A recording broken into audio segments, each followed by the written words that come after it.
Hello everyone, what's up? Welcome back to my channel, and to anyone that is new here, hello, my name is Christy. I'm a personal stylist that helps women rise to their highest and best selves through style, and I'm super excited to have you here. Now today, I wanted to talk to you about how to transition your closet when you've gone through a weight loss. This has been a question that I have had so much as to what I've done with my closet since having lost 35 pounds, because of course your clothing is going to fit very differently after that. And because so many of you were saying that you are also going through something similar. You're in a transition phase. Maybe you just had a baby, or maybe you also went through a weight loss. Whatever it may be, I'm happy to give you my tips and things that I've done in that transitional phase that have helped me along the way. Now, before we dive in, I just also want to announce that my online personal stylist training has just opened for registration. So if any of you want to become a personal stylist, you want to know how to do personal shopping, wardrobe makeovers, if you want to know how to price yourself, how to get into this field, all the things you need to know in order to be a successful stylist, I would love to have you on board. So I will leave the link for that down below in case you want to check it out. Now, my first tip for transitioning your closet is to wear stretch. Now, this might be a no-brainer to some people, but I do think it gets often overlooked, and it's something I discuss with my clients on a regular basis.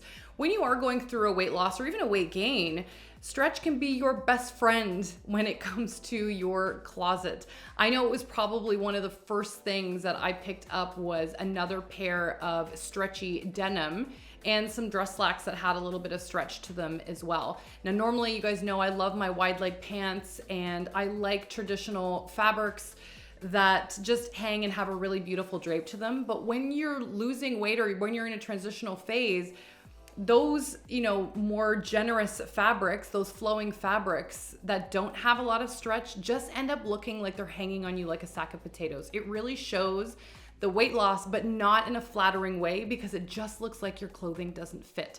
So I always think having something that is beautiful for stretch, so nice, great stretch denim, good American is great for this.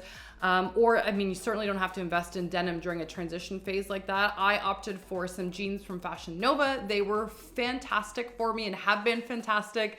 I have loved them as my closet has been transitioning. They made me feel cute while I was still wearing something that was in my size, and I didn't require having to go out to the store all the time to replace my clothing because it didn't fit. So you can do the same thing for blazers. So if you're looking at blazers, you may get more of a ponte style or something again that has a little bit more stretch in the material, just so that your blazers don't immediately look like they're just completely hanging on you. You can do the same thing with tanks, although in that kind of situation, I always feel like stretchy tanks are usually more of an underlayer piece rather than something you just wear on its own, just personal opinion. But for pants, oh my gosh, you need to get yourself some stretchy options. I find that most retailers nowadays tend to opt for a stretch wool or some kind of like stretch cotton or some elastin based materials in your clothing when it comes to pants or denim, whatever you may be looking at. But if you offer something with stretch, it'll make sure that it'll still hold to the shape of your body as long as possible before it starts to really bag out and you need to replace it for a different size. If you go for your traditional cotton or things like that, you are going to see the weight loss, but again, it's going to look sloppy. So you just need to get a little bit of stretch and help yourself out during that transition period. The second tip I have, and one that I think actually goes very overlooked, is to get clear on what you need.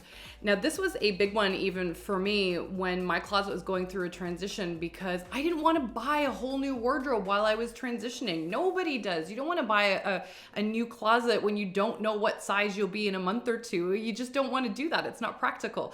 But you do need to get clear on what you need, because you still need a functioning wardrobe. You still have to get dressed in the morning. You still want to look cute when you look in the mirror, but it doesn't mean you need to have tons and tons of clothing at your disposal while you're in this transition phase.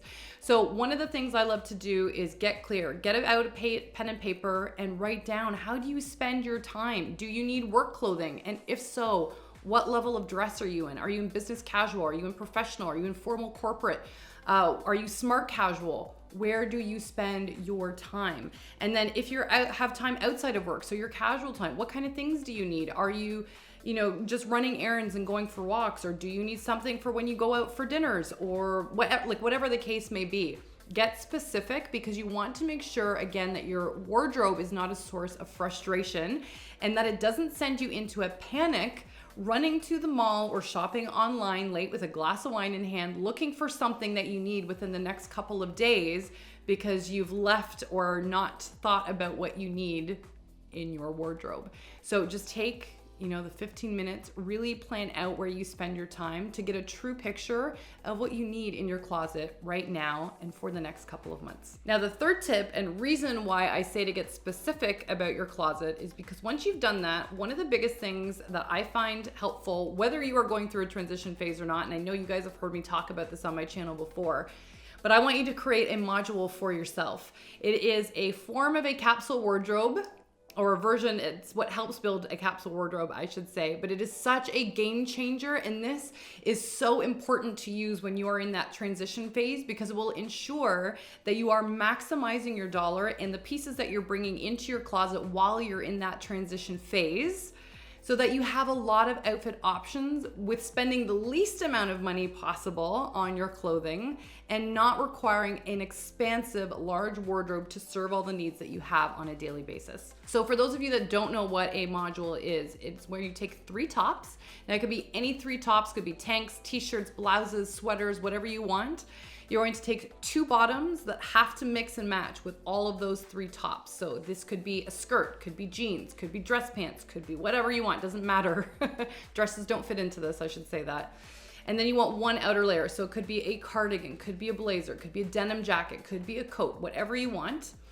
So those initial 5 pieces, the 3 tops and 2 bottoms, all of those going together with one another creates 6 outfits. When you do that combination again, but include the outer layer this time, that blazer, cardigan, whatever it may be, that gives you a total of up to 12 outfit combinations. Now, the real magic with modules is when you start to make multiple modules that match and mix with the very first one you made. So when you make a second module, so another 6 pieces that also mix and match with the very first one you made, you will have taken your outfit combinations from 12 up to 24 to 48 outfit combinations. And then if you want to really make a third module out of that match with the initial 2, you will have taken your outfit combinations from 48 to 72, I can't remember the number I said, I'm sorry, up to 216 potential outfit options. So you can see how this would be beneficial not only with your regular clothing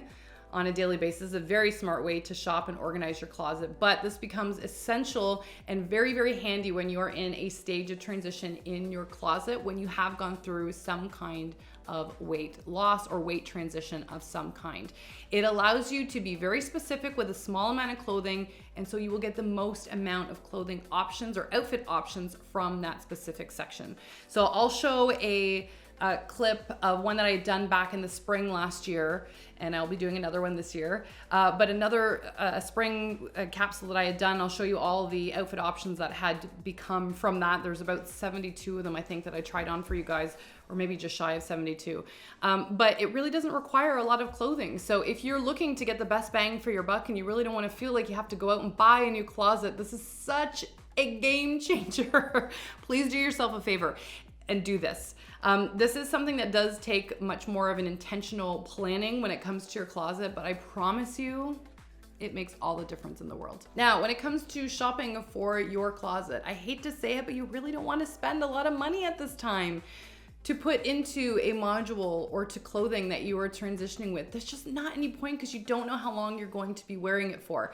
Unless it is something really special and you can see yourself altering it, then I can see making the exception for it, depending on how many dress sizes you are shifting, because something can only be altered to a certain extent. But if you're changing, let's say 2 dress sizes or so, you should be okay if you want to invest with something that way. But my 4th tip in regarding that monetary investment is to thrift. Thrift store shopping is not only more sustainable, but you will have an incredible bang for your dollar. You will find some really unique pieces that aren't everywhere else. and they'll look amazing. It'll be something new and fresh you can add to your closet without feeling like you spent a fortune. Now, of course, you can go to fast fashion retailers. I certainly did that with Fashion Nova, so don't crucify me in the comments section. But for denim, that was what I wanted. I didn't want to go to the thrift store and find, you know, a great pair of Levi's or something like that. And this is not to say you can't find stretch as well, but I just wanted a quick fix. I'm not always the person that's going to shop and thrift all the time.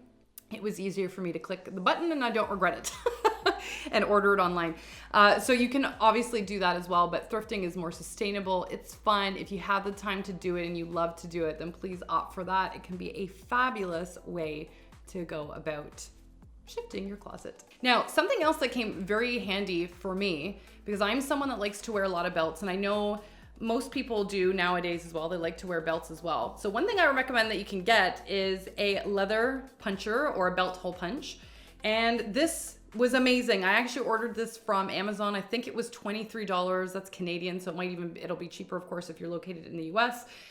This was phenomenal. I didn't want to go out and again buy belts. Even though I love wearing them, I didn't want to go out and buy them when I just don't know and didn't know what my sizing would end up like. So I invested in this little baby. It has been a game changer. So anytime my belts started to feel a little loose, I would just puncture a hole in one of the belts that I wanted to wear, and then it would sustain that belt for me and I could continue to wear it and use it while I was transitioning in my closet. This is such a handy little thing to have. Oh my God, is it ever handy?